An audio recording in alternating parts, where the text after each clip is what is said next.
Okay, on a real quick, I just want to make sure we hit on a couple things. Can you elaborate on Andrew Yang's policy on student debt? Because as I had said, we've said it a couple times, but I was blessed.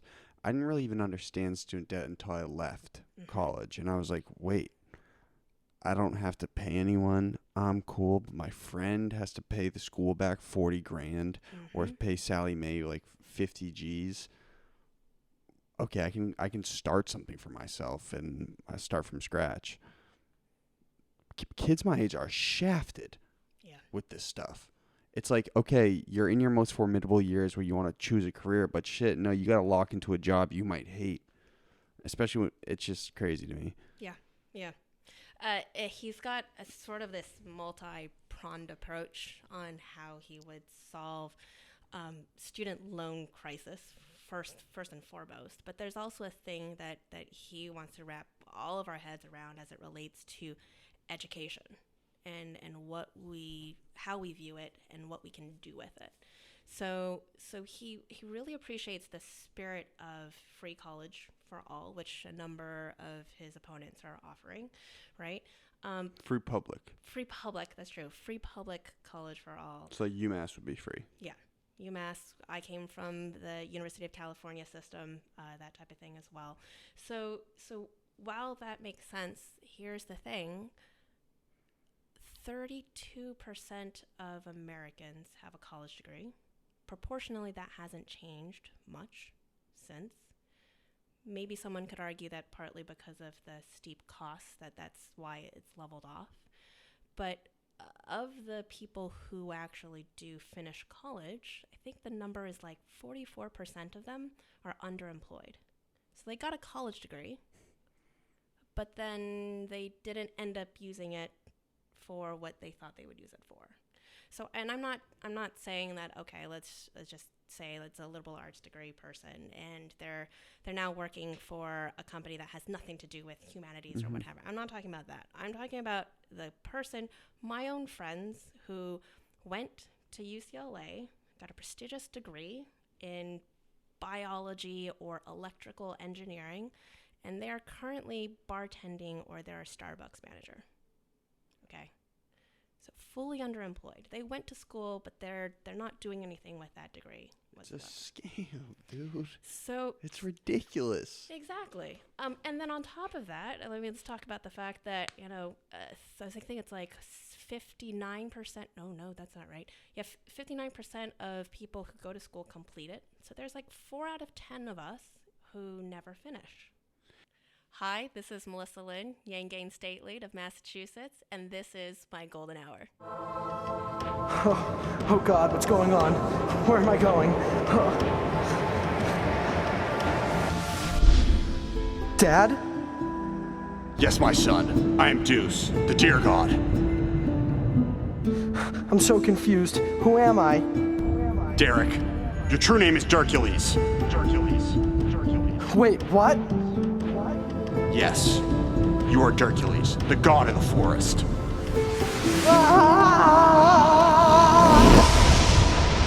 Season 5. Hosted by your favorite podcast host, Big Bochi. You already know the deal, mother. What's up?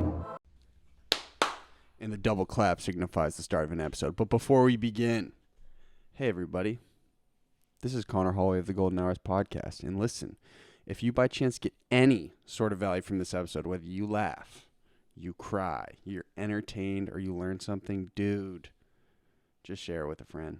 And if you don't have friends, you shouldn't be listening to podcasts. Definitely not.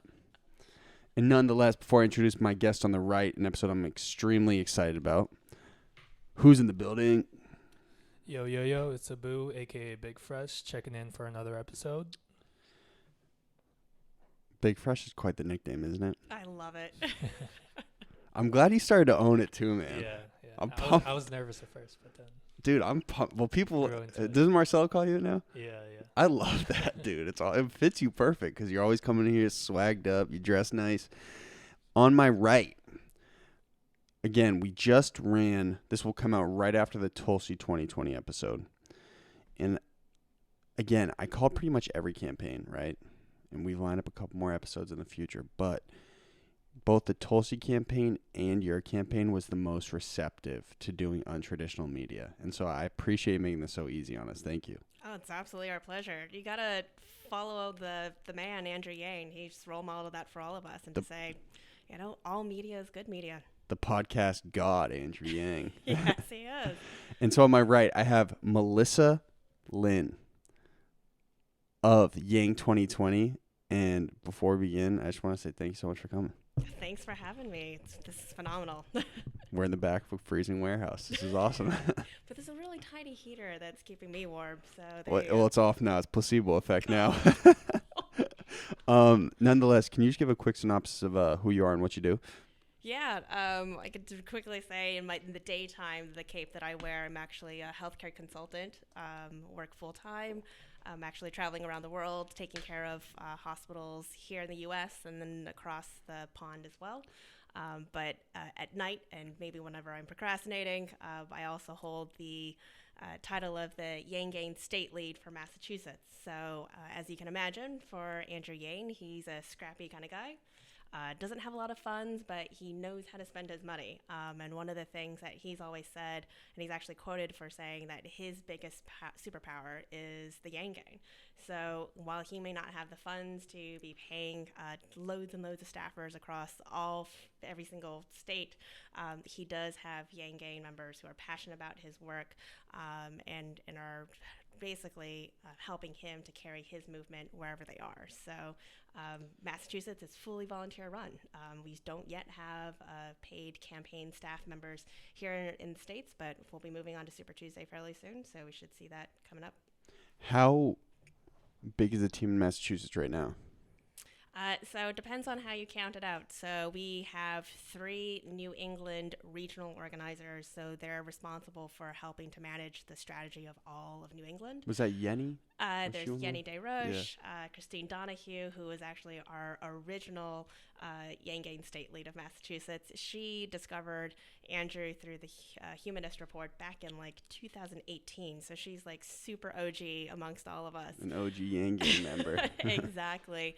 And then we've also have a statewide ops team. So they're the ones who are essentially helping to help operationalize all of the stuff that happens within the Commonwealth for Andrew Yang.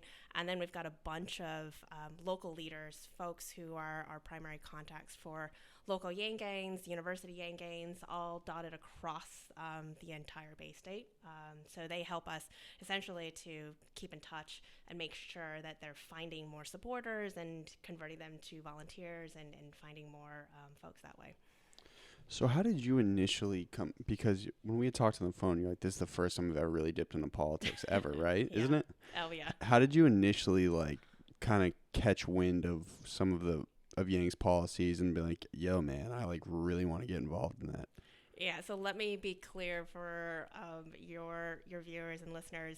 So my husband is the one who will neurotically read the New York Times, Politico, 538, all of those kind of super wonky political papers. And then I'll just kind of get the headlines from him and be like, all right, what's happened now? Every time he's pissed, you hear him. Exactly.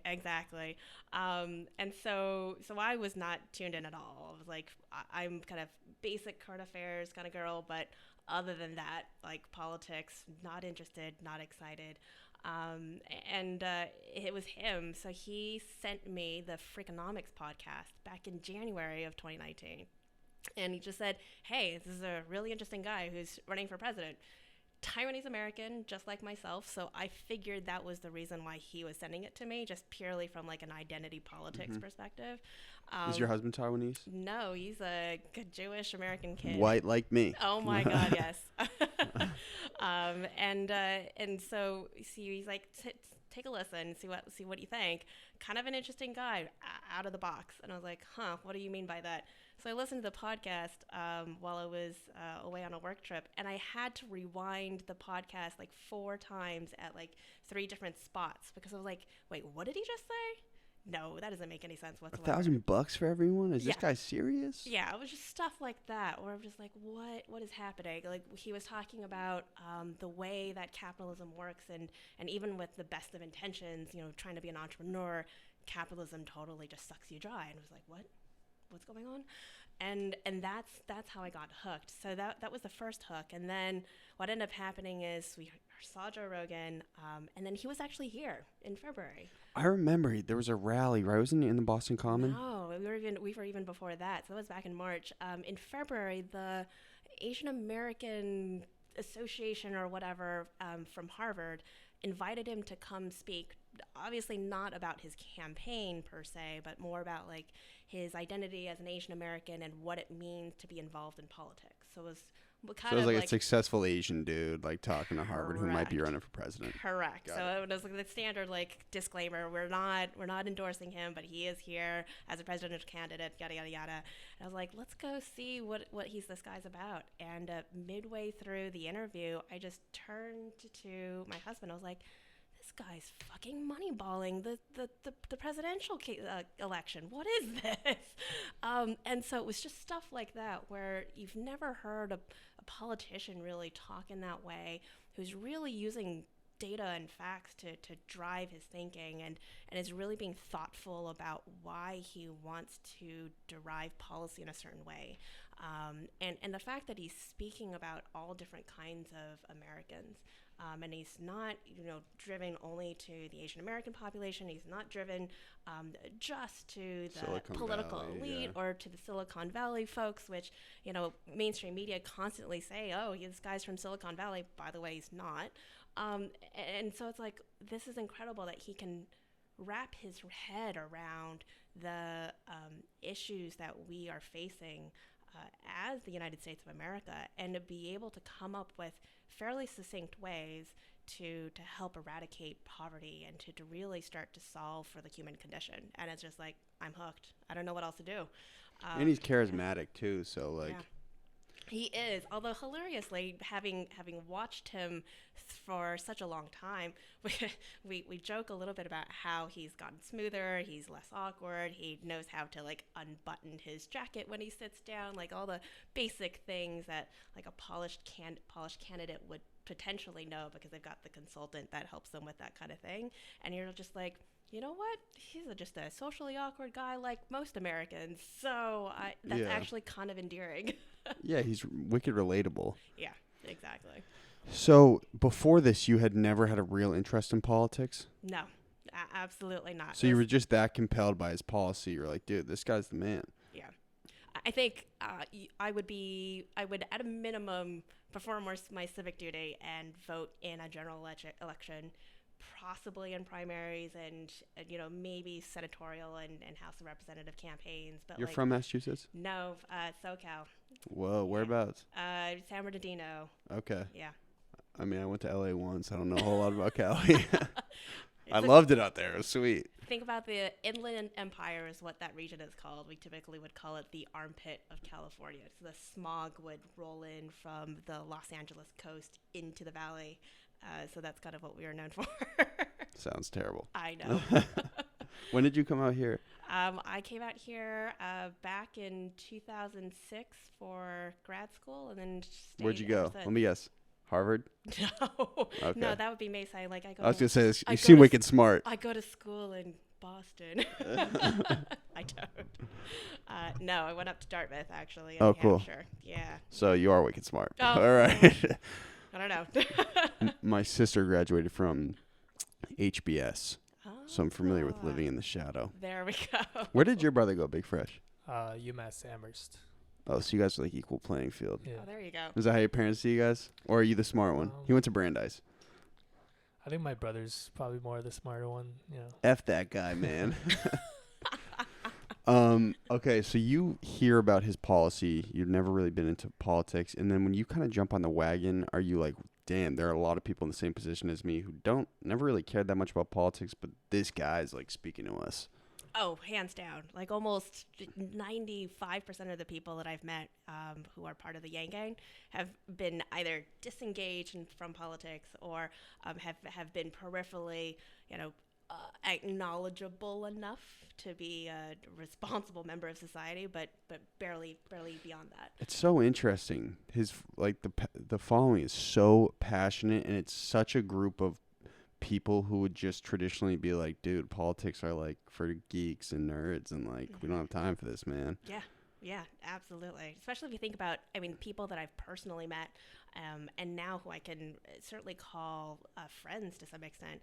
I mean, I know now libertarian friends, people who were Trump voters, but then also if you look at the spectrum of folks who are in there, I'm also meeting retired police sheriffs who has an adult autistic son now, people who work in cybersecurity, software engineers, people who are working in healthcare, marketing. I mean, it's just the whole gamut of folks who really actually care, but partly because his message is so broad and so relatable to everybody.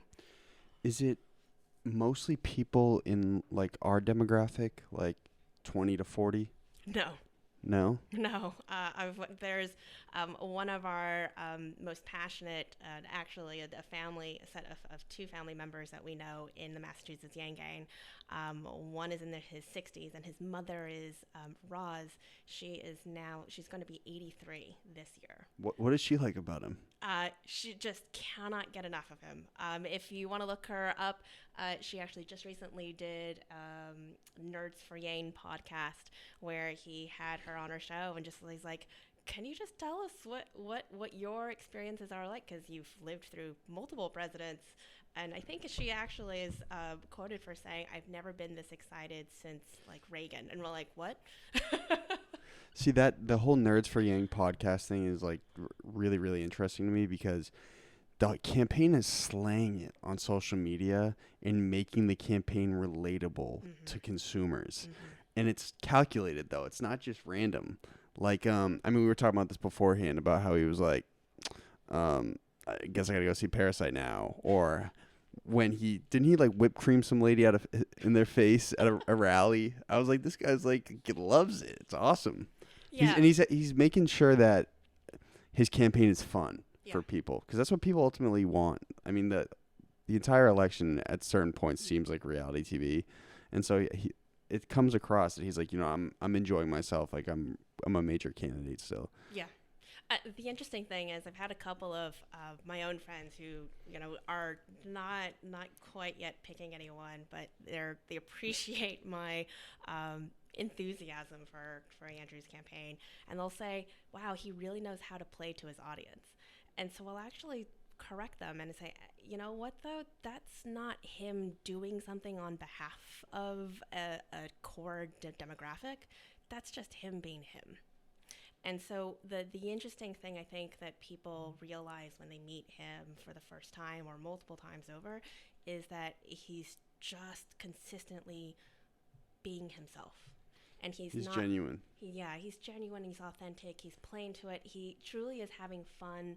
To some extent, Zach Graham and his campaign manager is like, okay, there's a limitation on like how much fun you can be having, but because they do want to let the mainstream media and the political spectrum know that he is actually serious about the work he's doing, and that's kind of where he has that balance of using data and research and all of his policies to kind of speak on his behalf, but it doesn't mean that he can't talk about the fact that he's a full-on basketball fan and wants to talk about basketball when he wants to talk about it, right? When did the campaign, because you were there early, at some point the campaign really became legitimate and people had from an average consumer standpoint thought it was just kind of a joke? When was it like, oh shoot, this guy's like for real, like this is gonna happen, he's actually has people pouring out numbers to come see him? You could definitely say maybe between the second and third debates.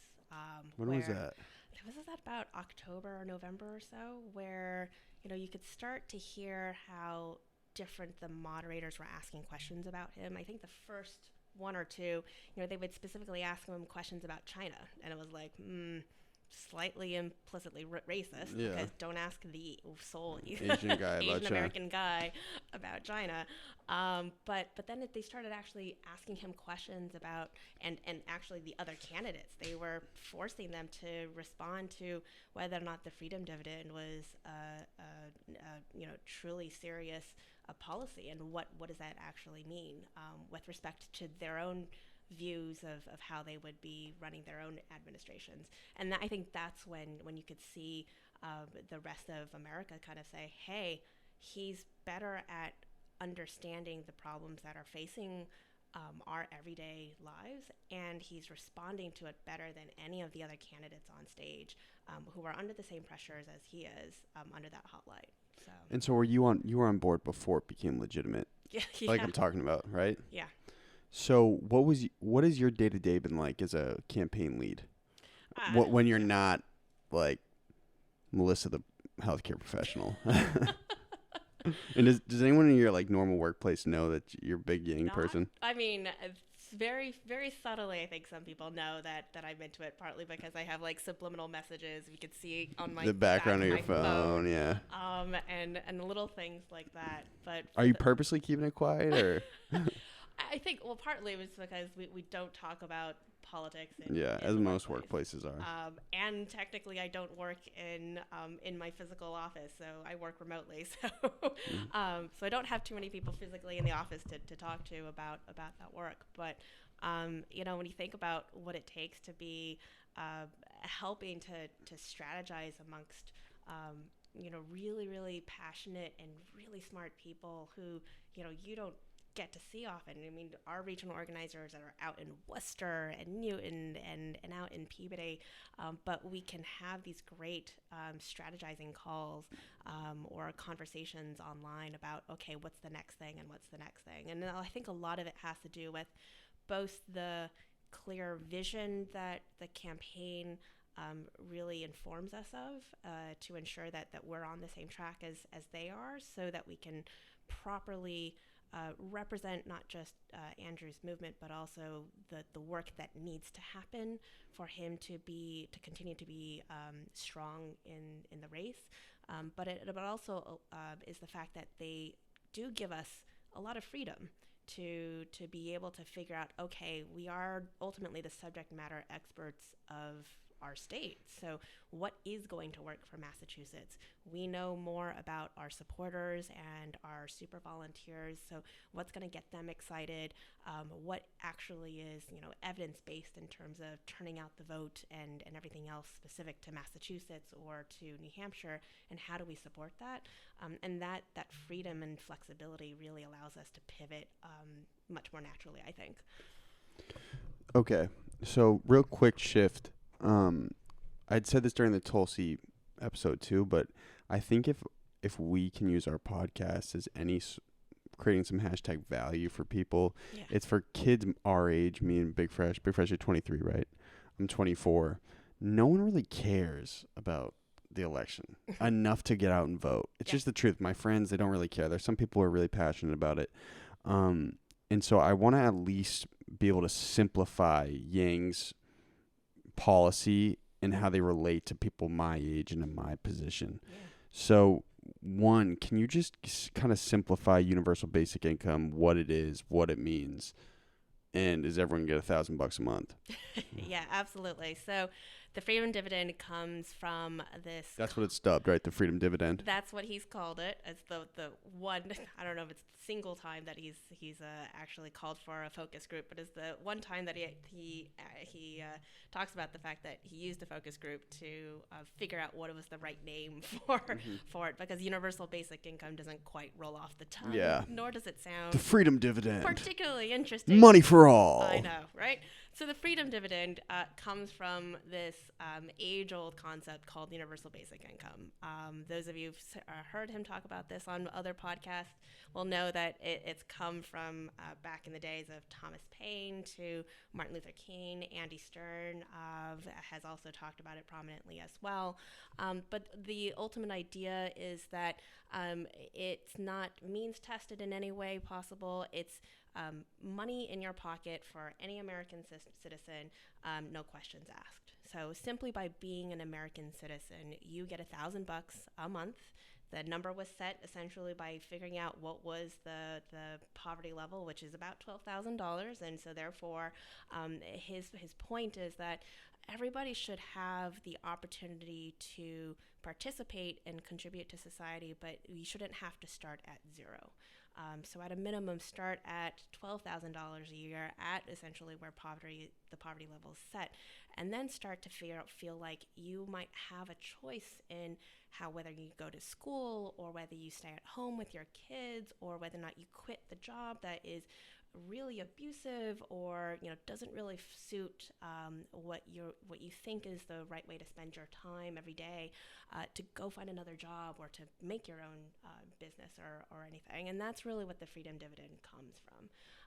And it's a really beautiful an elegant concept, and ultimately the reason why he's so passionate about it is because the foundation of why Andrew decided to run for president is because he realized that the reason why Donald Trump got elected is because we eliminated 4 million manufacturing jobs in all of the swing states that Donald Trump won.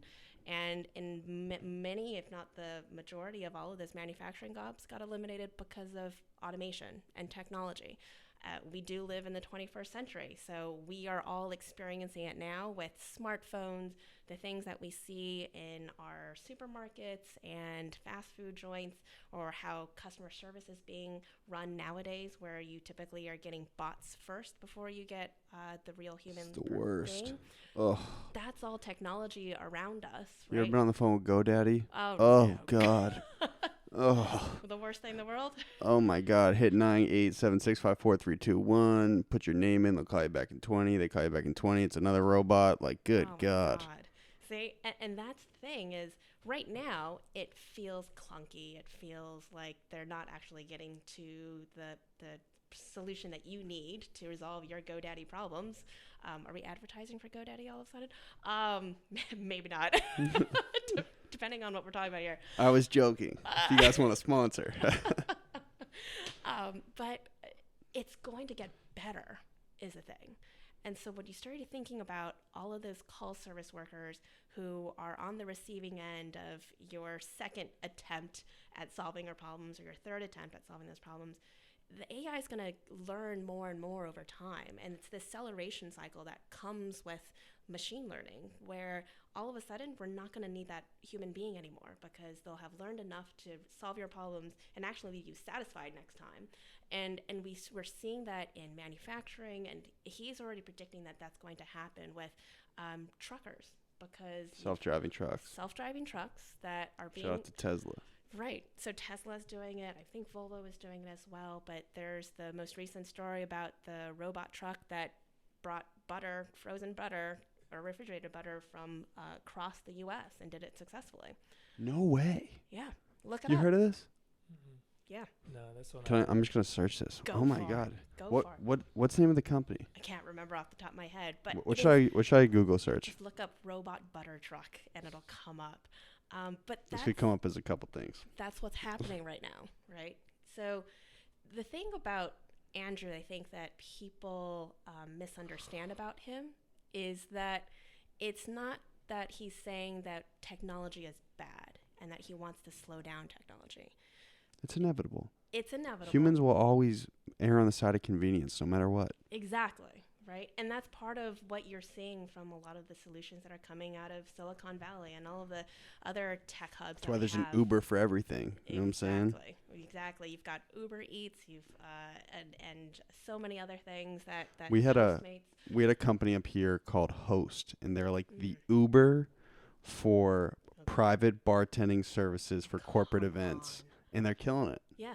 Because all these rich corporate people are like, yeah, we need a bartender at our event because we want to get smashed every Thursday night. Exactly. Host. There you go. There you go.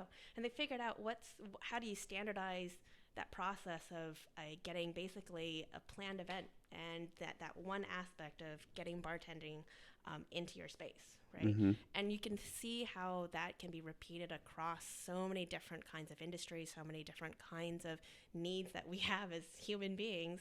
And so the technology will continue to grow in that space. And so what he's saying is that it's inevitable. It can be good for us.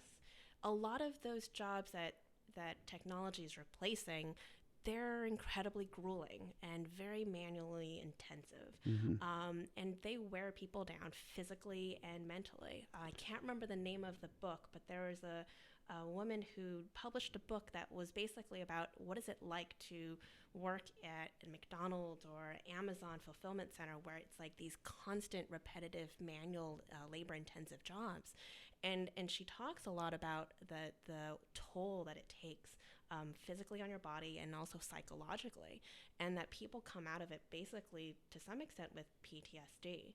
And so Wow. do I want to hold on to these jobs, like hold on to the past, or do we want to say, actually, this is probably for the best because we're not using our people very well. We're basically expending them and making them disposable as human labor. Let's bend into the productivity savings that come with it and the physical and emotional savings that come out of it. But his concern is that billions of dollars that you save in productivity, the self-driving trucks is a great example. You save on essentially Labor but no, actually accidents and deaths on the road. and healthcare, right? Yep. So you've got these folks who are stuck in these trucks for hours on end, chronic back pain, diabetes, all of these things that will come up because it can be a very unhealthy lifestyle. It is. It's So he says, totally sedentary. let's take that out, but those billions of dollars, can we at least siphon off a little bit of that and distribute it across fairly for all of the American citizens? And that's essentially where the freedom dividend comes into play, is to say, you know what, technology, awesome. Thank you for taking away that, it's labor-intensive job. Let's now give people a chance to look into something that they are actually very passionate about, whether it might be coaching the little league soccer because I love soccer, but nobody pays the parent coach to do that work. I love woodworking. I want to become an artisan and actually be able to share my craft and actually get paid for it, but I couldn't do that because that also wasn't a high-paying job. You now have the freedom dividend to essentially give you that lift to be an entrepreneur or to just generally be a good member of society and contribute in a different way. So playing devil's advocate, I think a lot of people hear $1,000 a month will make people wicked lazy. Yes.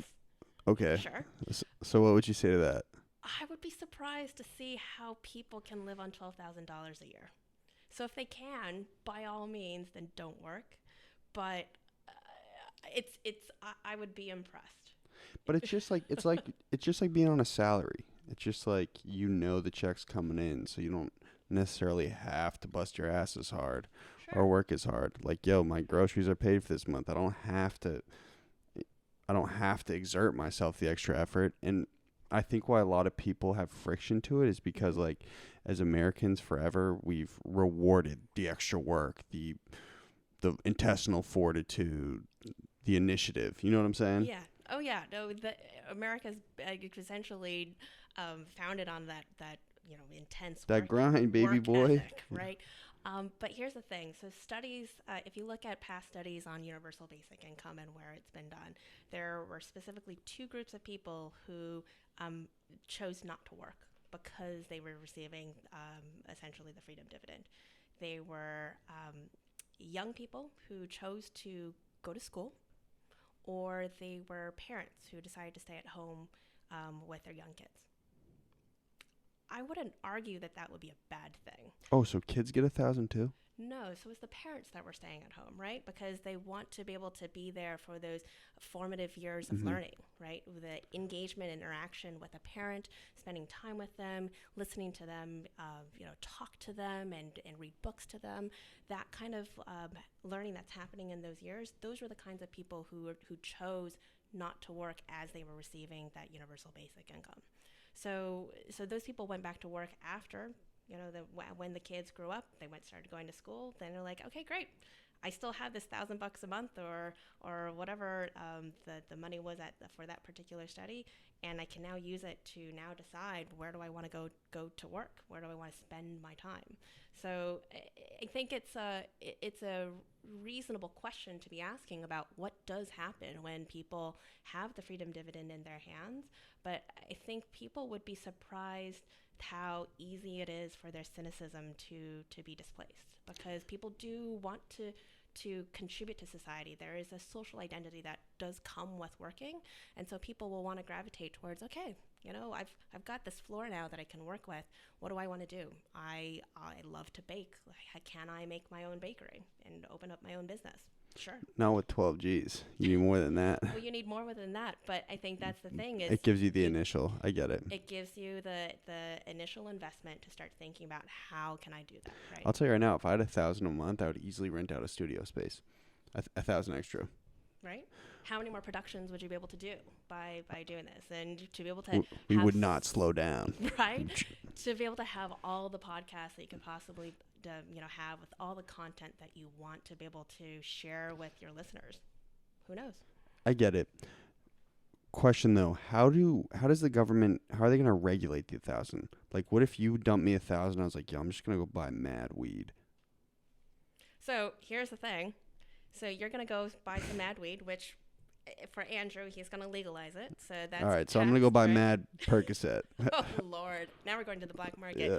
But either way, you're putting money into an economy. Granted, this one's a black market economy, but you're putting it into the economy. So you spent, just say you spent $100 on the Percocet, but that $100 in that person's pocket that they sold it to, they're not going to take that $100 and what if they buy more spend pills though? Spend it on groceries, or if they spend. I mean, let's legalize it a little bit. If you're going to a weed store, right? Then that money gets into that store, and then what happens then? They can hire another employee because if the demand is there, right, for the market. But then that employee is getting the $20 an hour. They're going to be able to use that to buy groceries or send their kid to daycare or go out on that date that they've always wanted to go out.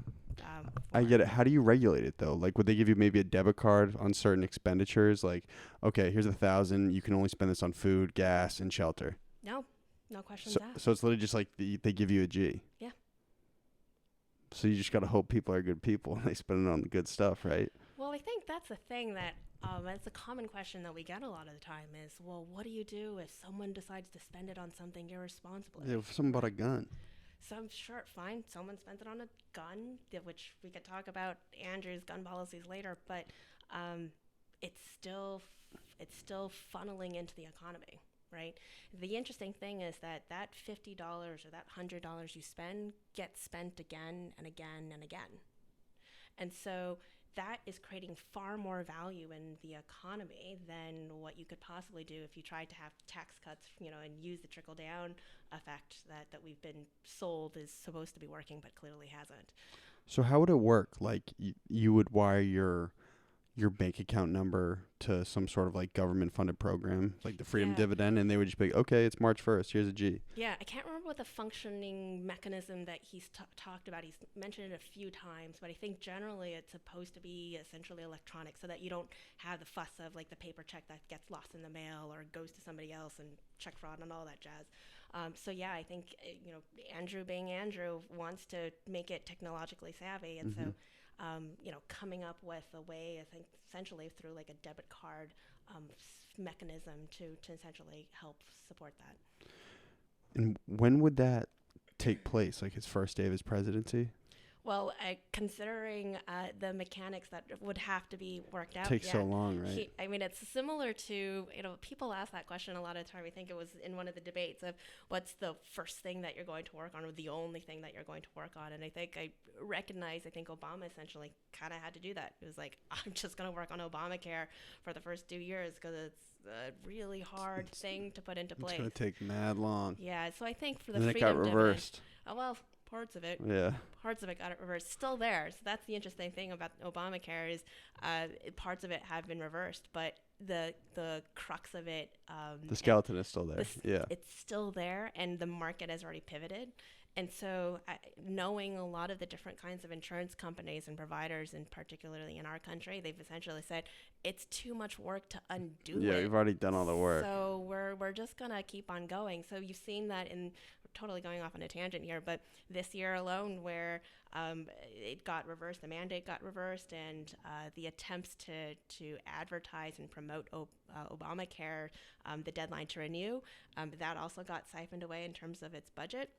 People still signed up for their health care. So the levels of enrollment are still basically the same. Wow. So, in any case, I think that's probably going to be the major thing that he works on is because people know him for being so passionate about the freedom dividend because of all of the oncoming effects of the 21st century. It's also a very marketable central policy. Like, this is the guy who's going to give everyone $1,000. Right.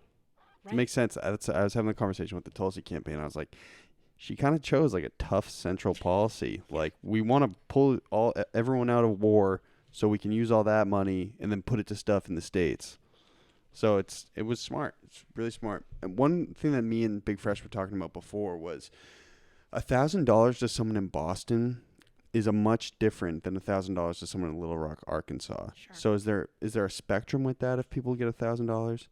Yeah, so he's been asked about that a lot of times. So is it going to be means tested? Meaning, is it going to be adjusted because of the income that you bring in, or if based off of quality of life in different regions? And so his response is essentially, you're essentially adding on all of the bureaucratic layers that we're trying to eliminate from the simplicity and the elegance of the freedom dividend, which is the whole no questions asked. We're not putting in these gates to prove that you deserve the freedom dividend. The same thing for that. So yeah, he gets it. Being in Boston versus being in the middle of Arkansas is a different type of lifestyle, and therefore a different type of prices on rents and houses and all those things. That being said, the thing that he finds to be fascinating about the freedom dividend, and he's also got another policy that talks about this, is the creating that freedom to move.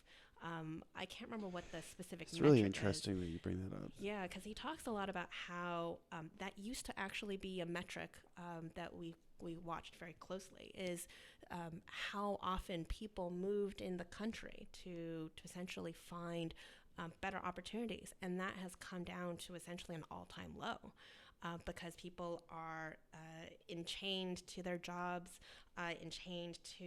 because of healthcare, a lot of different reasons that are preventing people from being mobile in this country. And so he talks a lot about how certainly both the freedom dividend, but also another policy of his that talks about creating more of that mobility so that people can create a diverse and thriving market in the middle of Arkansas, for example, because they can do more with the freedom dividend floating around in that entire community. It becomes far more attractive when you have that type of freedom and circulation of money floating around. So I think a lot of what's required in thinking about the freedom dividend is realizing that he's asking for us to really imagine a society in the future that is going to be full of abundance. But I think sometimes we get stuck in saying, oh, I don't want to move to Arkansas, or I don't want to move to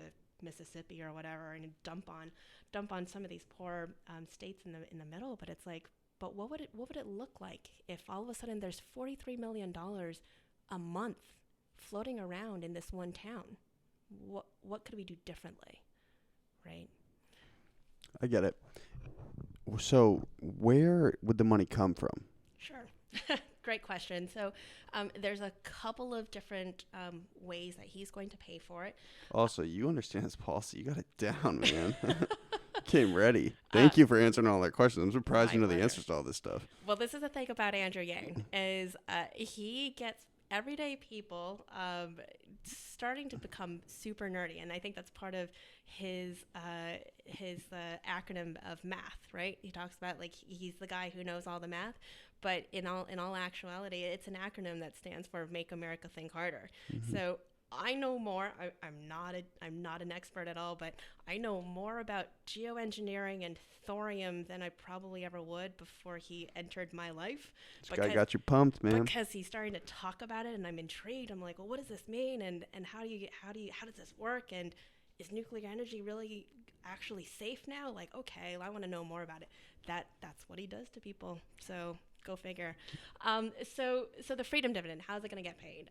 So the major portion of it is actually going to get paid by what is called a value added tax, or a VAT. And that's something that's actually fairly common in Europe already. Most countries, they're taxed at 20% on all goods and services.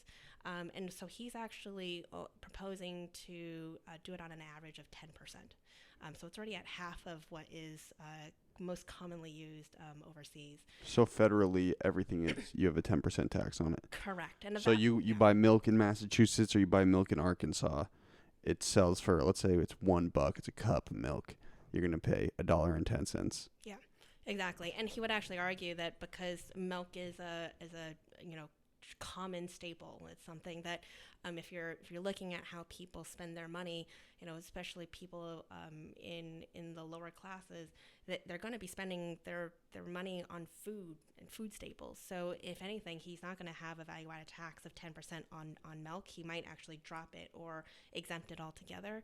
But you can create a value-added tax that's progressive, that kind of increases or decreases based off of consumption. A value-added tax, just very simply, is essentially levying a tax on every single step of production. So you think about it from the basics of, let's just use clothing, for example. You're going to tax by when you're collecting the cotton, and then when that moves over to the next producer who then spins it into thread, you're going to collect a VAT on that as well. And then someone's actually going to weave that and make that into the shirt.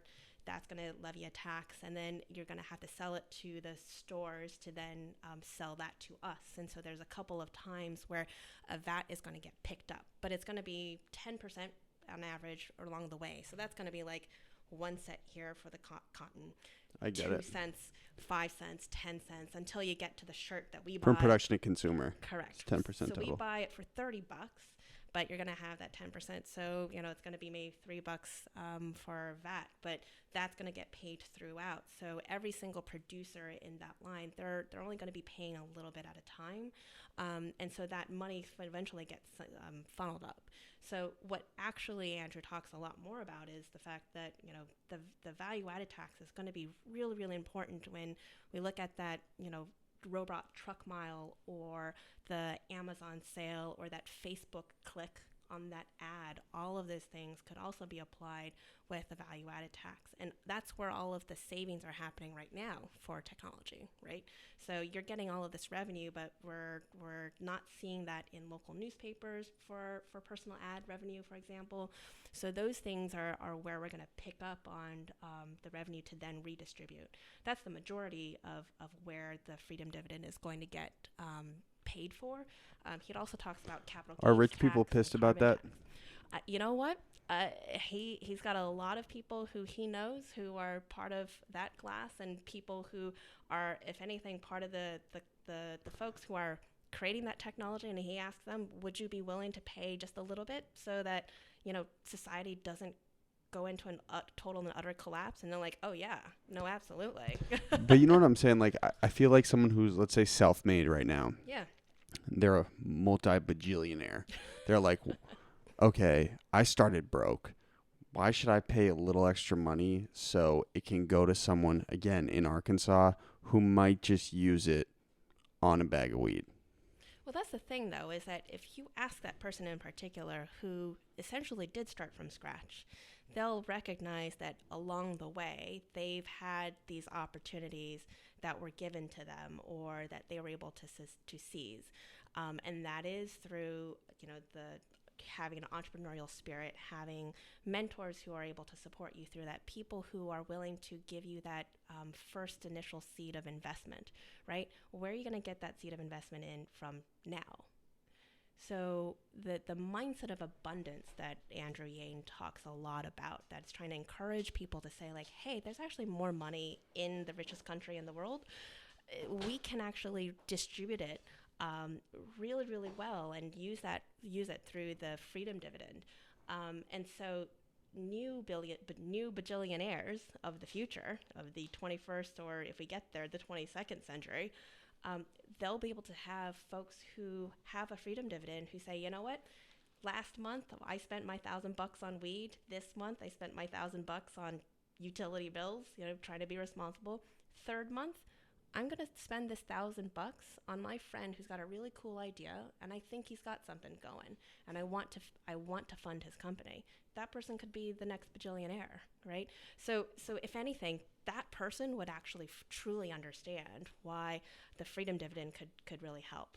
I can't remember if it's the Cuomo from Weezer or somebody else, one of his friends, who's actually quoted for saying, if we had the freedom dividend, we would be able to have a new Beatles band every single year, because they have the first seed investment. I get it. Correct. Artists would actually be able to not fear whether or not they can put food on the table or actually be able to pay their rent. They could actually focus on their art. And then what would happen? Who's the next Billie Eilish, or who's going to be, the next Weezer? Who knows? I think right now, though, the appeal of success stories, and mind you, all I ever think about is being successful. It's the truth. Well, it's the truth. Like, I really want to be successful to my core. Like, I work like a psycho because of it. I make the sacrifices because of it. But I think a lot of people gravitate towards the story like, okay, this is the hand you were dealt. Make the most of it. Do you think we're like kind of eliminating that in a way by giving someone 1,000? Do you know what I'm saying? Like that classic, like, yo, just grind out the back of a warehouse type story. Yeah, I could see what you mean by that in terms of that classic story of I rolled up my sleeves and I worked hard against all odds. But let's be clear, there is plenty of other things that present themselves as challenges, and if anything, the particular thing that Andrew is passionate about is that this is going to help eradicate poverty, in particular for those people of color and people who have constantly been underserved the most out of all of this. And so they're the folks that truly need the leg up, and cold hard cash is actually going to be the best and the easiest way to help kind of level that playing field, because in all honesty, there are tons of other things out there that's going to hold them back. And so they'll still have that, really nice, rags to riches story available to them. So I get it. You don't need the lack of income to be the one thing to prevent people from getting there. I get it. Maybe I'm being prideful. Big Fresh. So Big Fresh is an admitted Yang Gang supporter too. So you talked a little bit about like UBI, and I'm not sure how directly this relates, but I've heard Andrew talk about kind of regulating personal data when it's being sold by these giant tech companies to advertisers, and kind of having the user get a share of that as like almost like a dividend when you're like investing in like the stock market. So could you talk a little bit more about like data regulation and how that's going to work? Yeah. So the funny thing is that his policy on data as a property right has almost nothing to do with UBI. So this is even on top of the freedom dividend of $1,000 a month. So one of the things that you don't hear many other candidates talk about, but Andrew is extraordinarily concerned about, is the fact that we are giving away information about ourselves every single time that we are engaging with our smartphones, with social media, with whatever we're buying off a certain website, right? It's insane. Oh yeah, but it's stuff like we'll be talking like we talked about the robot butter truck. I swear to God, it will be on Instagram later, in like Aunt Jemima's butter will pop up. Right. I promise. Or a GoDaddy website. Yeah. Based on that fifth time that we've mentioned that name. And so that's the thing, though, is that it's become so subconscious for us that we don't realize that this is critical data that they can now resell to other third-party vendors who can take that data, manipulate it, and figure out the 23-year-old male, either from, coming out of Massachusetts or what have you, or, a Brandeis alum, and figure out, oh, those folks particularly love to buy tablets of this kind and nature. So we're going to pop this ad over in the corner and see whether or not he clicks on it. It's insanely invasive. Yeah. If I think, was it a couple of years ago where Facebook was like, oh, okay, we'll tell you what we're collecting information on, and you can decide whether or not you'd want to unclick all of this information about you, which, by the way, we're going to recollect on you in like the next 10 minutes or so. But then you looked at, if you actually click through and you're like, they know that, I, like to shop at White House Black Market, and I tend to skew liberally. And so I tend to click on things that are tending towards that, like Planned Parenthood or what have you. Oh, and by the way, she also happens to like ballet and heavy metal and all these other things. And they're like, oh shit, that's way more information that I thought I was giving out. But it's intuitively figuring that out on your behalf. So what he's saying is that this data that they're collecting, we deserve to own that, and you decide whether or not you want to participate in that. So he said, fine, we're perfectly happy giving the data to Facebook and to whomever they resell it to, but I want something back out of that, right? You're deriving millions and billions of dollars of income based off of that information because I fit into a certain demographic. I want like 5 cents. For that information that I'm giving to you. And that's actually being tested right now. There's a startup, I can't remember if it's like DUBI or whatever, where they're actually a third-party vendor where they'll take the data that you input into their software and they'll sell it on your behalf, and you actually get income back for it. And that's actually what he's talking about. It only makes sense. Yeah. Because it's like you're essentially like a networker, like you're a broker. You're literally giving companies all your consumer behavior, and they can sell stuff to you for free because they know exactly what you like. Mm-hmm. I mean, it's essentially realizing that back in the day they used to ask people to be that secret shopper, right? Or to go click around and tell me what you like, but I'll pay you like $20 in credit for like magazine subscriptions or what have you. But at least you got something out of the time that you were spending. Now it's like, oh, well, you're telling us mostly just because I went to Amazon.com and bought that pan, so now you know that I'm buying kitchen supplies, and next thing you know, Facebook is gonna advertise to me, Le Creuset, and you're like, oh, how did they know that I was interested in that?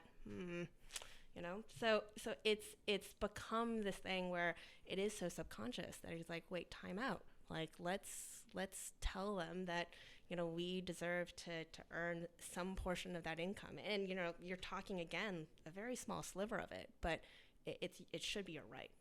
Does that answer your question? Yeah, and then just kind of building off of that, are there any like policies or plans in place to kind of improve technological literacy in America? Like, just starting from like the K through 12 level, even up to like, I feel like a lot of people in like even today's government don't have like a very clear idea on how some of these technologies work. Oh my God, yes.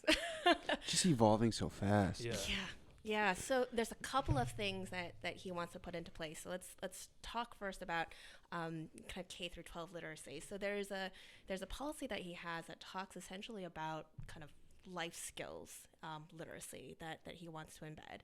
Part of that is what you would expect because he is the freedom dividend guy. So let's talk about financial literacy. That's essential. Right.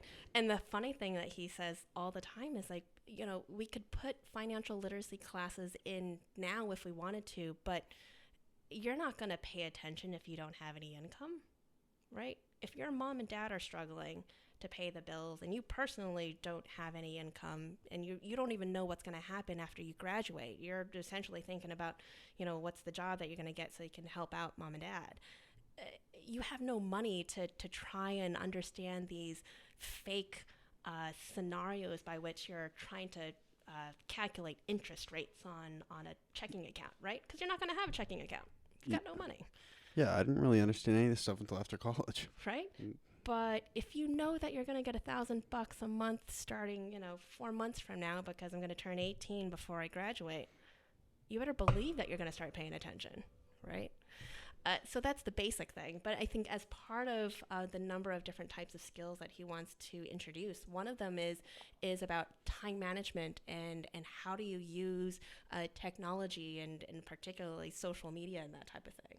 How do you deal with psychological resilience as we kind of start going into the workplace and engaging with people that are not in a school setting.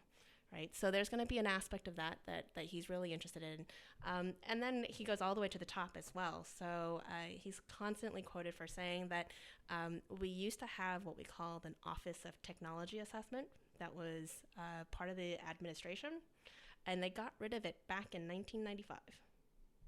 So just think about that. There is nobody who's qualified to inform our highest officials in the country about what kind of technological advances are happening right now. Not someone in a consistent and qualified way. And so he's like, yeah, you wonder why we're asking dumb questions about Facebook and how Facebook generates revenue and how Facebook works. And right? why we're getting hacked. And why are we getting hacked, right? So that's a key thing that he wants to talk about is, how do we make sure that we are actually functionally literate in the 21st century and the greatest transformation of our society so that we can actually anticipate what's going to happen in the future. And one piece of that as well, when we're talking about technological literacy, is he's very concerned about the way that we are engaging in technology, social media in particular. And he wants to put something into place. I will see how the name actually pans out, but I think he's calling it like the Department of the Attention Economy. So how do you actually engage in that social media and what are you giving up in that time? Or, what are the psychological ramifications of spending time on social media? I wonder that myself all the time. Right? I mean, mind you, we run a big podcast, so it's like on my phone a lot. I'm wondering if tests will come out in like 30 years based on like, okay, these are the effects that looking at your phone for this many hours a day has on your brain. Mm-hmm. Mm-hmm. And the way that we're consuming information, right? The standard swiping and only now just briefly looking at headlines because of the speed by which we're swiping or pushing buttons to like or unlike or what have you. And how we make assertions. Exactly. Or not even questioning what the information that's coming through and determining if whether or not we understand it's fake news or it's real news or if it's opinion related. We don't really start to question that anymore. There's a study that he cites all the time about how, if anything, adolescent girls are most impacted by the way that they use social media and how they're impacted by depression and bullying that's happening. And so there's a lot of psychological turmoil that's happening, but it has a lot to do with the fact that the way that we build social media is intended to kind of be these hitting those dopamine receptors and saying like, oh yeah, let's pushing this button. I'm getting adoration and likes from all of Guys this. like me because I'm love wearing a bikini. me, You right? feel me? Right? And so we're not regulating how we are designing all of these apps, all of the ways that we're engaging with each other in society. And he's not necessarily saying that like we're going to like clamp down and you're not allowed to do that anymore, but we really need to think about, how we're, actively engaging each other in society and whether or not that like button is creating adverse effects that we're not thinking about. Yeah, that's wild. Yeah. So, question, what are your thoughts on the state of automation and when is it going to become a real problem for all blue-collar workers in the U.S.? Yes. Like, will robots be cutting people's hair soon? There is actually a viral video out just about that. Also, oh wait, can I before we move on? Can I just reference the robot butter truck? Yeah, what did you It find says out? a self-driving truck delivered butter from California to Pennsylvania in 3 days. Yeah, don't need to stop. A Silicon Valley startup has completed what appears to be the first commercial freight cross-country trip by an autonomous truck, which finished a 2,800-mile run from Tulare, California to Quakertown, Pennsylvania, for Land Lakes in under 3 days. Yep. And then whoever this writer was pretty clever. They said the trip was smooth, like butter. Bam. I love it. So the interesting thing is, so I'll actually modify the question because it's not just blue collar workers that are going to get impacted, right? It's actually white collar workers as well. So the interesting thing about technology and the way that robots and automation works is that it's really about the repetitive motion. So you could have, repetitive manual work or repetitive cognitive work, but both of those can easily be automated. Anything that can be placed into a system. Correct. So needing to read legal documents. Pass. Give that to a robot. Right. And Andrew actually talks about that from personal experience because he was like, at those 5 months at the law firm, all I did was read documents and try to find the right template for the next agreement. And I'm pretty sure a robot can do this because I'm doing a really poor job of doing this myself. Because I'm bored as hell. Exactly. Right. But, that robot's going to read the words like no other and be done with it in split second. Right. Same thing with accounting, health insurance, how you look up travel bookings and what have you. All of those things that we've now become accustomed to, all of those things can be easily automated. I work in healthcare, so there are now robots, AI, that is better at finding cancer than real life radiologists. That's crazy. So it's not just the call center workers, which makes sense because there's already parts of that are automated Well, and quick that will question. get better. Aren't most of the call center jobs international anyway? Not all. But Not a all. good majority, they outsource like the Philippines, or Malaysia, or India. I feel like I'm always on the phone with. Yeah, they outsourced a good portion of it, and then there was a lot of backlash that came from that. So actually, a good number of them have come back. Okay. So it's fascinating. For a little while, I remember a couple of customer service lines are like, "Hi, I'm Bob, and I'm currently sitting here in Indiana." I'm like, "Oh, hey, Bob." This is refreshing. I was like, "Hi, how's it going over here?" Bob, what up, dog? I'm American too. How are you, man? Right? And then you start testing them on trying to pop quiz them about what's going on in Indiana. Who's your favorite baseball team, Bob? Right. So what do you think about the Final Four?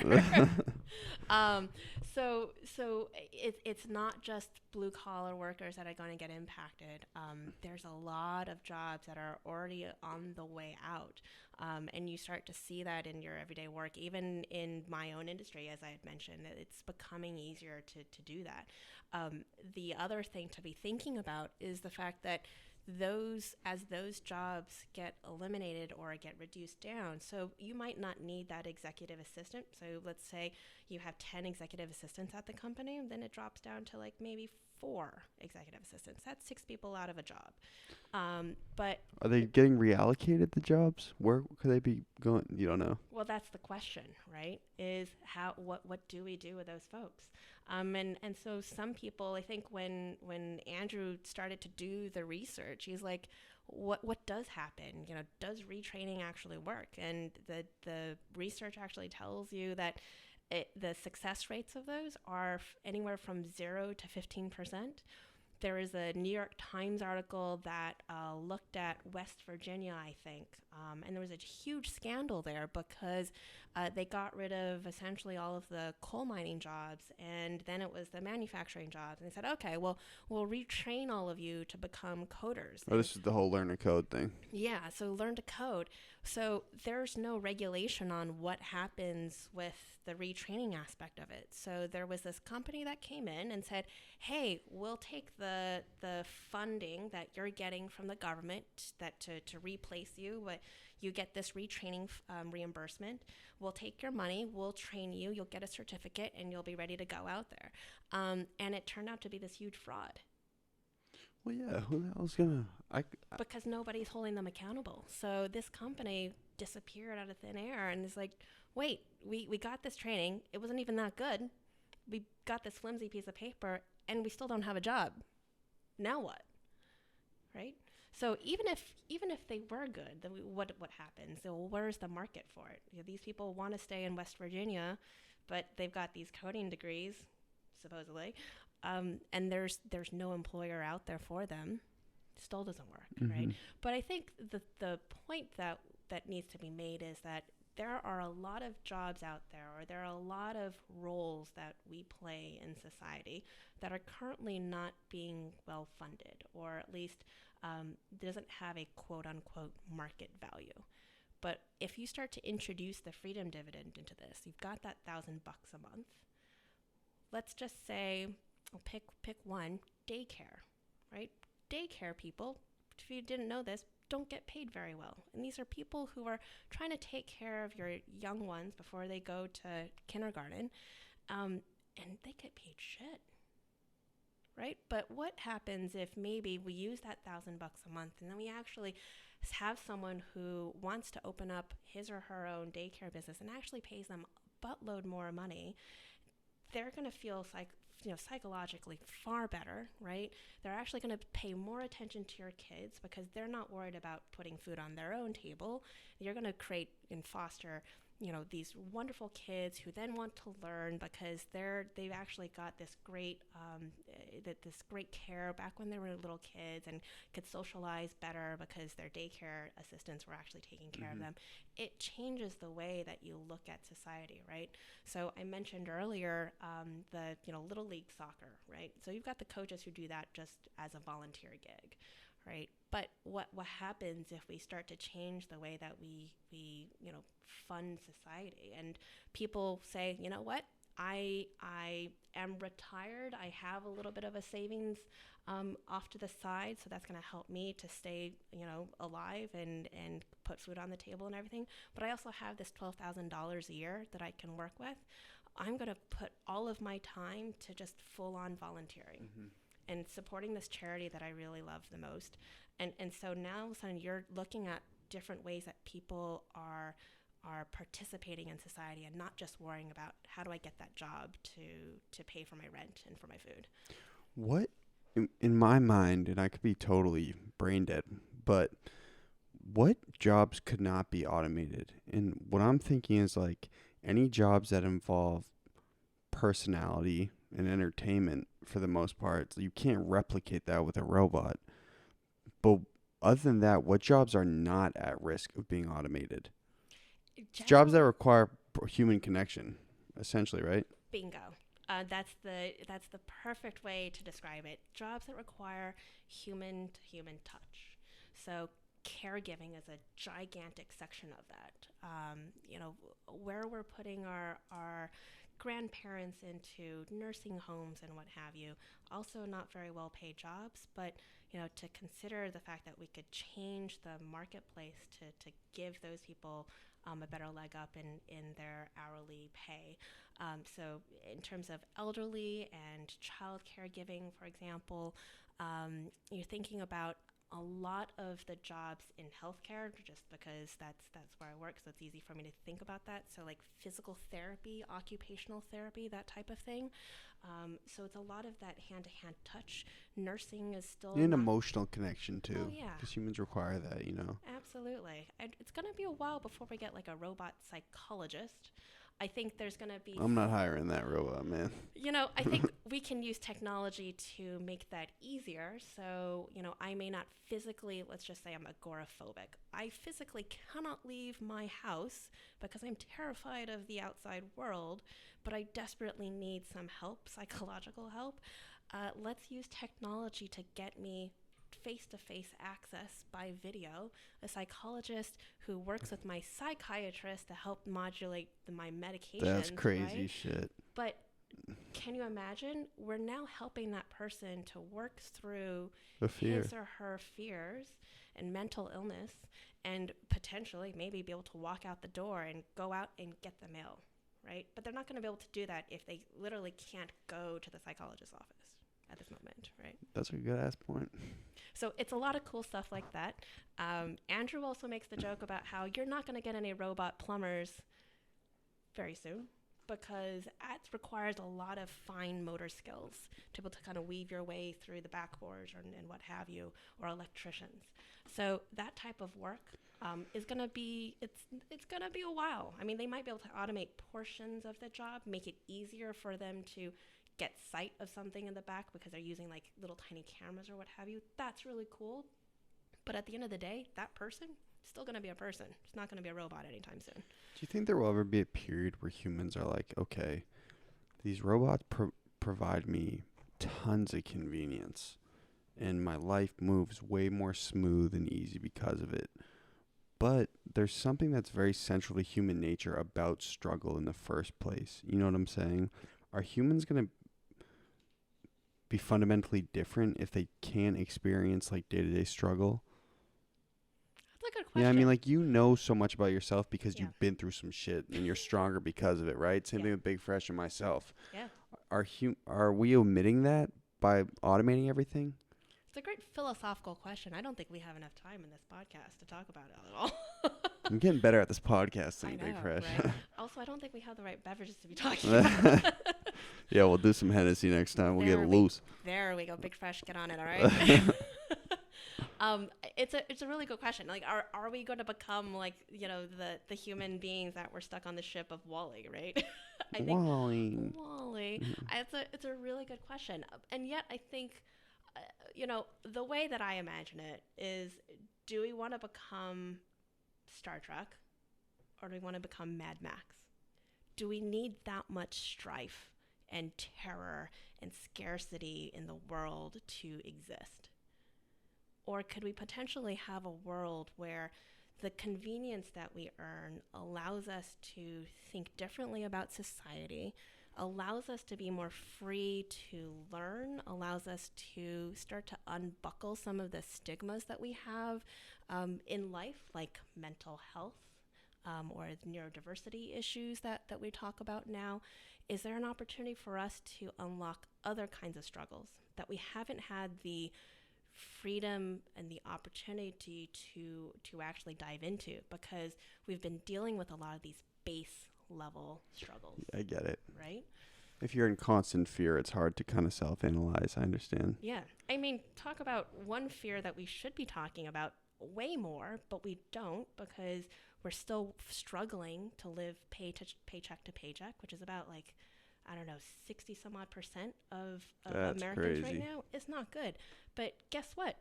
Those Americans not worried about climate change, I wouldn't either. because they're literally worried about whether or not I can make sure that my kids stay alive, because I can't get food on the table, right?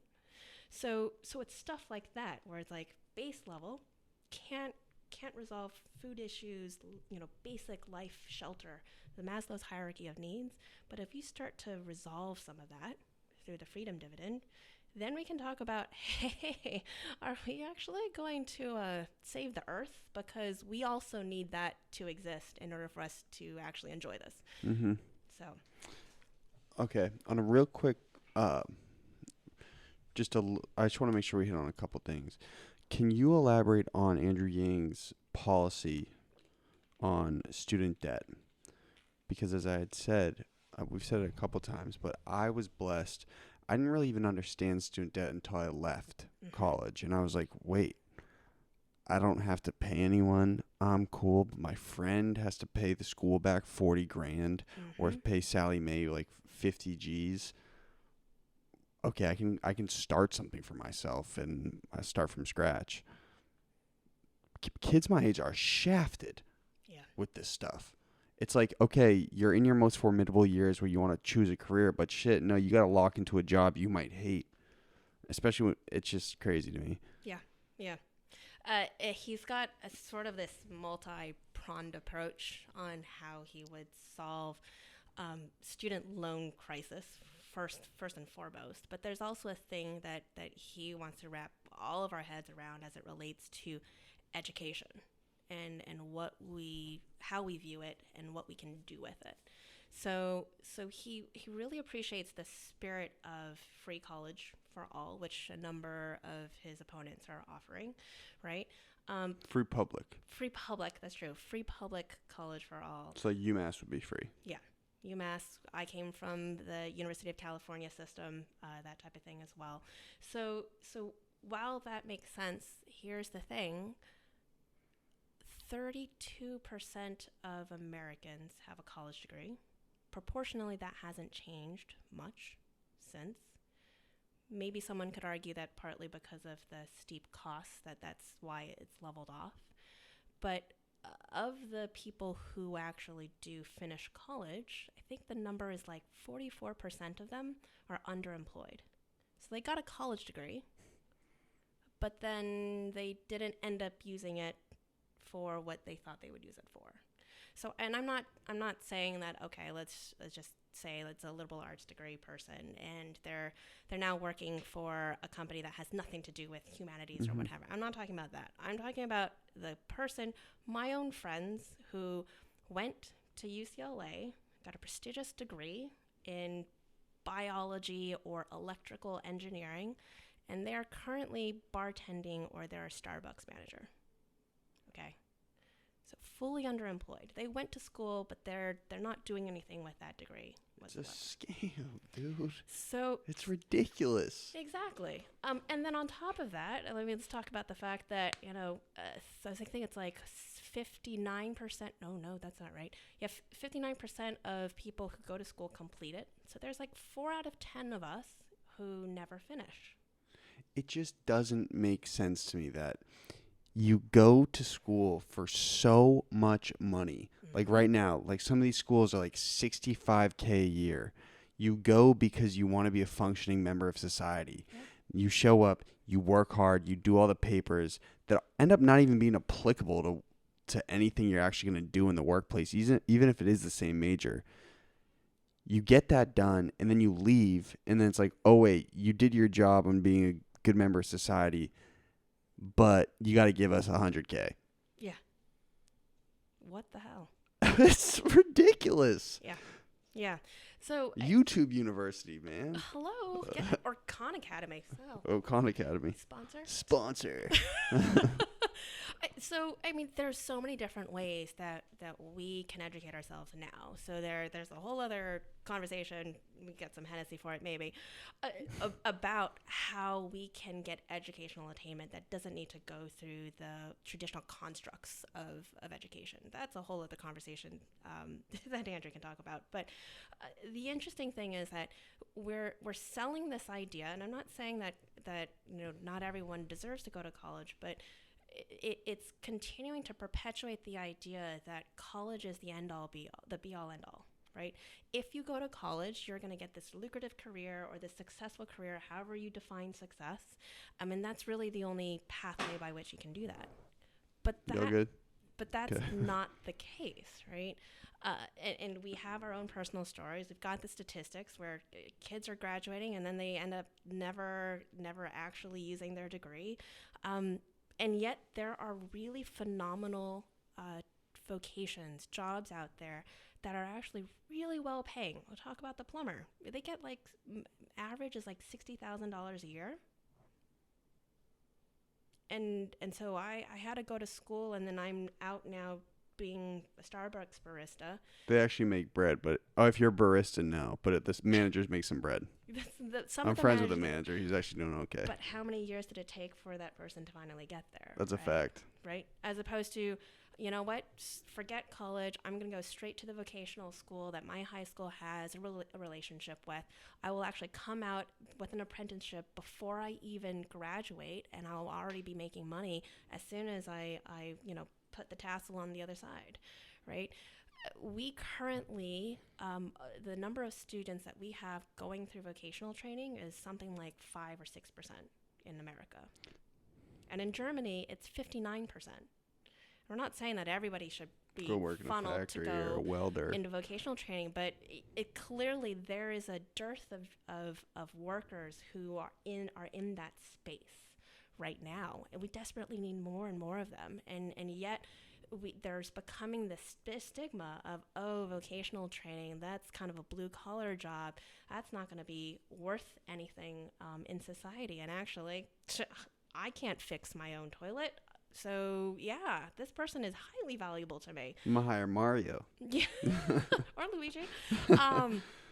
And so there is an aspect of that, and I think that's where, you know, people say that Andrew is kind of a one policy guy, but you can't help, again, realize the simplicity and the elegance of it is, you know, the freedom dividend for that 17, 18-year-old kid can decide for him or herself what to do with it. Hey, you know what? I do want to go to college. I want to get this degree in architecture or in electrical engineering. So I'm going to be able to partially or maybe fully pay for my tuition depending on where I go, but I have that choice. I want to go to community college, and I can partially fund or fully fund it because that is my choice. Or I can just go to vocational training. And so he trusts Americans to make that kind of decision. Do you? I do, because I know a lot of people who I ask them now, 15 years later, it's like, you know what? I probably shouldn't have gone to university. Big Fresh, what would you do with a G more a month? Yeah, roll back like 5 years. What would you have done? Would you have done anything differently? You might not have. Well, so if I was coming out of high school and I had the proper financial literacy classes in high school, I would probably start saving so that, you know, I could have like either an emergency fund or I could have something to put down as a down payment for like a house or something, you know? Yeah. And right now, if you had another grand coming in a month, do you have any debt right now? Yeah, student debt. So it would probably go straight into that, or just kind of easing, you know, the stress of having to pay some of the bills that I have to pay every month, you know? Exactly. Right? It's alleviating that piece right there. You've done a really, really good job, and I thank you for explaining how the freedom dividends encompassing. It's like, I understand why it's a central policy now, and it disseminates across everything. Yeah, which is really cool. More money for everybody would equal a more productive society, I understand. It changes the way that you think about what paths you have in life. If humans are good. Right. That's like the ultimate question, though. That's the one thing I'm a little hung up on. It's like, how do we know Big Fresh says he would buy bills, he would take care of all his bills, but instead he would just like fund his mixtapes, or like he would like give it to somebody? To which I would say, hey, that production company thanks you for making that mixtape, because now they're gonna go and expand their company, right? See, I can't help it. There's always upsides to You're an having, optimist. having that trickle up economy, you know, for sure. It's going back to the student loan thing. So that hopefully that answers one piece of it. Is like, first and foremost, let's change the way that we view education. What is the right pathway for everybody? Yes, I think there's an opportunity for us to, level the playing field and make sure that people who want to go to college can go to college. And I think Andrew's version of answering that question is the freedom dividend. But there's another aspect that he talks about, which is the fact that college has gotten I think it was 440% more expensive. Inflation's insane. Right? It's not actually just inflation, but it's the fact that he looked into the data, and guess what?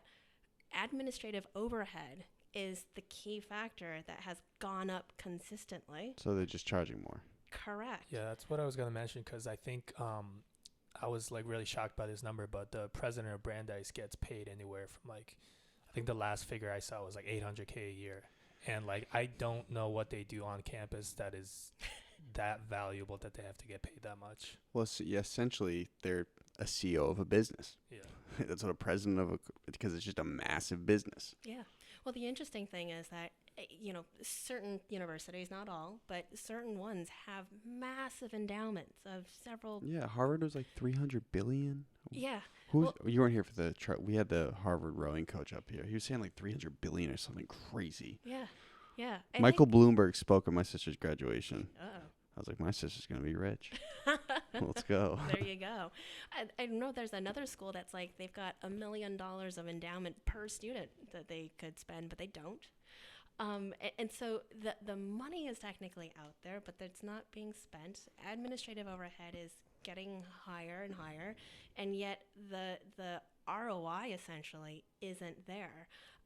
There are deans of universities and colleges who's incentivized based off of where they rank in the U.S. news, right? Which again, the rankings really have nothing to do with whether or not the students are happy. Students are happy that they're graduating on time, that they're actually doing something with their degree, that they're actually being able to pay off their student loan debts, or the fact that they're increasing diversity. Like none of those factors that we want to care about actually matter in U.S. news rankings. So you think about it, the whole premise of free college, public college for all, on the one hand, the spirit of it makes sense, but the analogy that I'm coming up with is that you're essentially giving people an iron lung when we probably should have given them like the polio vaccine. Mm-hmm. I get it. Right? So you have to think about what exactly is the root cause of the student loan debt that is happening. And there's a whole other aspect about predatory loan processes that are in place. And the fact of the matter is that we're probably all paying for student loans that our colleges no longer are the debt the debt servers for. They've already sold it, so they don't care anymore. They got paid a portion for the debt you carried, and now you're being harassed by debt collectors of a third service party vendor, right? But at the end of the day, like we need to talk about why college is getting more expensive and not increasing proportionally in value.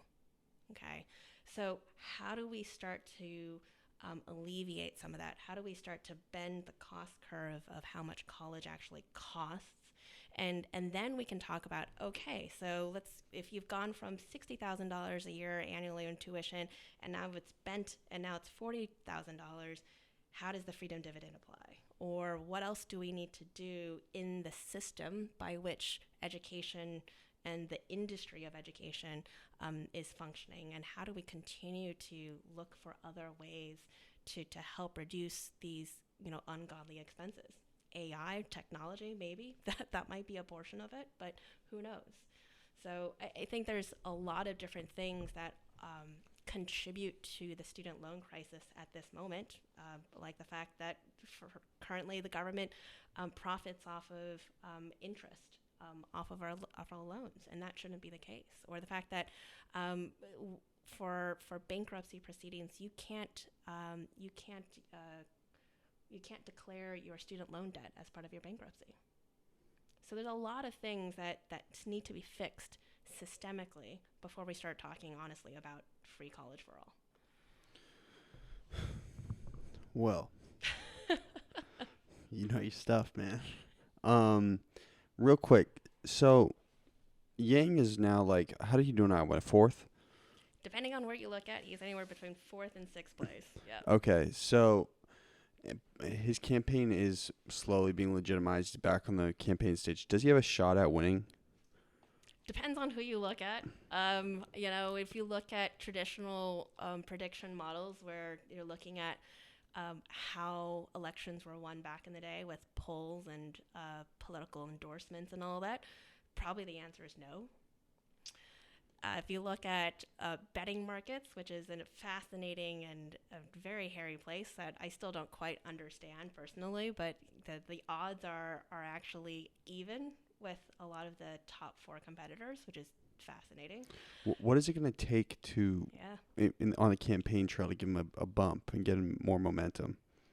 So I think the interesting thing is that why has his campaign lasted as long as it has? Why has he been able to beat out the other, 18 people who have now since dropped out, being a non-politician with zero political experience whatsoever? We want someone new. With the name recognition, no name recognition whatsoever. And I think if you think about how Americans have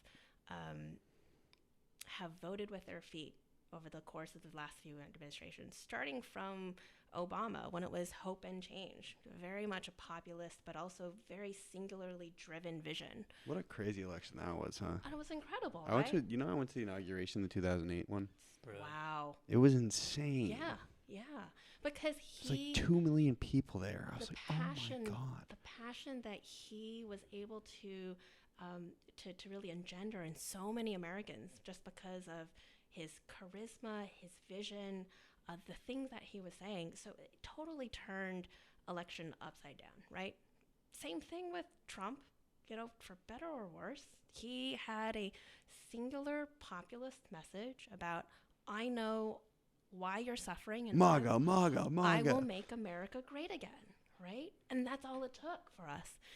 I would argue that the reason why Andrew Yang is doing so well now, considering that people had zero or extraordinarily poor expectations of him, is because he has the same singular populist message, which is, I actually know exactly why Donald Trump got elected, and it was actually because of automation and technology, and it's going to continue to grow. You've all seen it from the iPhone. It started back in like 2004, the very first one, and now we're on like iPhone 11 with everything that you could possibly want now on a single device. The one thing I worry about, what does that look like now for next year? I get it. The one thing I worry about with his campaign just a little bit is like, this dude's wicked smart. Americans aren't collectively that smart. So it's like when he comes with all these complex issues, I feel like some people who are not necessarily the most educated are going to be like, dude, this is way over my head. Yeah. I mean, that's a valid concern. And then I would also say that I've been personally surprised by the number of supporters who've come out from the shadows. We mentioned it earlier at the top of the hour, where it's like, damn, like these people didn't care for politics, felt like they were ignored. It felt like they were told that they were stupid and that they should just stay wherever they are and not participate. And they're coming out of the shadows, and it's very interesting thing to see that. And I would say Bernie Sanders did the same thing as well during his 2016 campaign. I feel like there are so many in the mix right now. There are so many quote unquote progressive candidates. So competitively, if one of the candidates dropped out now, what would make the biggest impact on those voters going to Yang? Would it be, I mean, Buttigieg won't drop out, but kind of boatload of money, yeah, not leaving anytime soon. But for instance, will Tulsi's voters go to Yang? There's a very high affinity. If you look at some of the crosstabs of the polls that have come out, some of the ones where they ask, who is the second choice or whomever, and you see like almost wholesale, like Tulsi Gabbard followers will head over to Yang, and I think actually vice versa. I don't want to pretend that Tulsi's are all ours, but the Aloha, gang, they very much appreciate the spirit of Andrew's campaign and a lot of the policies that he offers. And I mean, Tulsi is a proponent of UBI as well, so I think that really helps. You also see some crossover with Sanders voters as well, because of the kinds of people that they're polling. So it's a lot of the young and not college educated voters that they're both attracting. So there's a really great article that came out, I think it was like WMUR or something out of New Hampshire, who said Andrew is a concern for Sanders because a lot of the voters that Bernie Sanders should be getting, Andrew already pulled out. Mm-hmm. Like they're already on his side. So it's interesting to see a lot of that kind of overlap that you do see. I think more so on the progressive side, but I think the appeal of Andrew's movement has a lot to do with the fact that he is so pragmatic. I think technically the word is technocratic. That he's not appealing only to the progressive side or only to the moderate or to the conservative side. He's appealing to people who just want problems to be solved, and the practicality of that, and the fact that he is humble enough to say, hey, we all have some really good ideas. Let's figure out how to pull all of the pieces together and create something together, is what appeals voters to him. So it's really fascinating that way. So New Hampshire, this will come out next week. Yeah.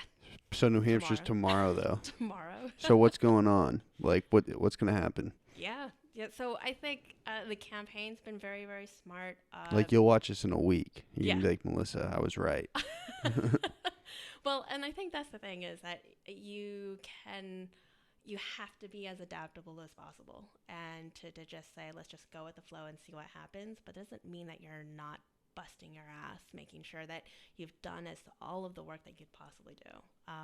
I think the phrase that keeps on coming up and again on calls is put everything on the table. This is not the time for you to Who's your the lead? Like Bill Belichick? I know, right? Like, let's go, gang. Let's get it. It's funny how quickly this is a very American thing because my European clients are like, there's so many sports references. Why? And I was like, I don't know. It's an American thing. I'm really sorry, but there is a thing about just saying like, hey, if you are passionate about this movement, and I think a lot of people who used to work for who volunteered for the Obama campaign and also for Sanders as well, they're like, this is the passion that I'm looking for. This is the excitement of the movement that I'm looking for. So it's incredible to see how many people have flooded into Iowa, who flooded into New Hampshire and will continue to do so. There's literally a volunteer right now who flew from Tokyo to come volunteer for us. Wow. And it's canvassing right now as we speak. That's wild. Right. So when you go up tomorrow, what's happening? You're just meeting as many people like, hey, vote for Yang, vote for Yang. It's get out the vote time, baby. So, I mean, every campaign is doing this as well. But it's that thing where you say, like, hey, we found this entire list of people who said that Yang was number one. And so now it's about making sure that they actually come out to vote. So, be on their ass, man. I get it. Sales. Gently with the humanity first ideas. But yes, get on their ass. I know. I signed up for like 1 million call banks trying to get in touch with campaigns because that was my little weasel way in. Sign up for a call bank, then you get the organizer's number. That's how I got Yanni's number. And so I just get 1 million calls a day now. Like, hey, are you joining us in Quincy? Yeah. Or, hey, we're outside South Station. Nope, I'll be in the back of this empty warehouse. Freezing cold. Absolutely.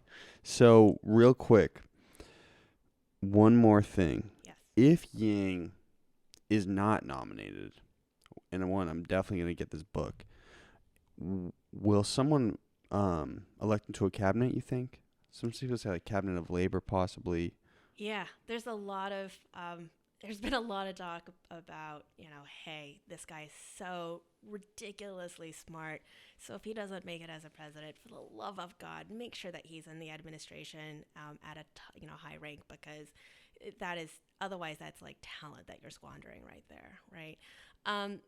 That I would say we go back into a full circle of how I got introduced to Andrew Yang's message. It was that Freakonomics podcast. So I feel like someone's going to listen to this thing and say, hey, Melissa should run for office. She knows her stuff. Oh, Lord. I don't know. It just barely got into politics. It'd be fun, though, wouldn't it? You know what? I'd help you campaign. I'd love it. Heck yeah. Oh, no, now you're offering me something. You vote for Melissa, right? Shut up. Oh, my Lord. You never know. This is the whole run for something pack that's going on, and just being able to see fresh faces now up there running for races that you wouldn't necessarily expect. You never know, I suppose. But yeah, that Freakonomics podcast. So Steve Dubner, I think, right? So he asked him, he's like, dude, you're this no-name guy. This is like your second podcast, because I think the first one was like Sam Stein or something. And he's like, you don't have a shot, right? Like, this is a really cool idea, and all the other things that you got in there floating around, but let's be realistic. Like, what's gonna happen? Like, are you in it to win it? And he's like, well, of course I'm gonna try my damnedest to try and get out there and win to the White House. And if I get there, then yeah, that's awesome. But this was the thing that I was like, I had to rewind, and I was like, wait, what did you just say? He's like, I want to just make sure that we solve the problems that are really impacting the human condition. And so if it's me as president, awesome. But if it is me participating in somewhere in an administration that is going to get the freedom dividend through the door, to start actually taking technology seriously and the way that it's impacting our daily lives in the economy, in the global economies, particularly in the way that we look at cybersecurity and just foreign policy and the way that, we can get attacked now. It's no longer about missiles, but it's about drones and hacking scandals and all that. Yeah, like I would be more than down for that. And I was just like, holy shit, this guy literally has no ego. He just is here to make sure that we solve problems. Would you be pumped if he was like Secretary of Labor? He'd be like, I did my job. He's there. You know what? If it means that, so let's just pick on like Secretary of Commerce or something, right? Or if they come up with like a Secretary of Technology or something, like probably a necessity at this point, right? God, yes. I don't know why we don't have it already. But if he's there making sure that people are starting to widen their perspectives about how do we actually govern and how do we actually enact policy that is going to do some good for once and not be stagnant and have a stalemate, then yeah, I would be pumped. And I think that's a thing that many of us who have joined the campaign, who are volunteering, are busting our ass, making sure that people hear his message again and again, is because the way that he's thinking about society already for us is what everybody should be thinking about. Because we shouldn't be saying, hey, you know what? Like, there's all these great ideas and it works for us, and it should have worked for us in the 20th century, but we're now in the 21st century, so we're going to keep on hammering on those ideas that we haven't enacted yet. I want somebody who's already looking ahead and saying, hey, this is already going to happen, and I don't want to be asleep at the switch when this gigantic industrial revolution happens, and next thing you know, people are freaking out, they're all unemployed.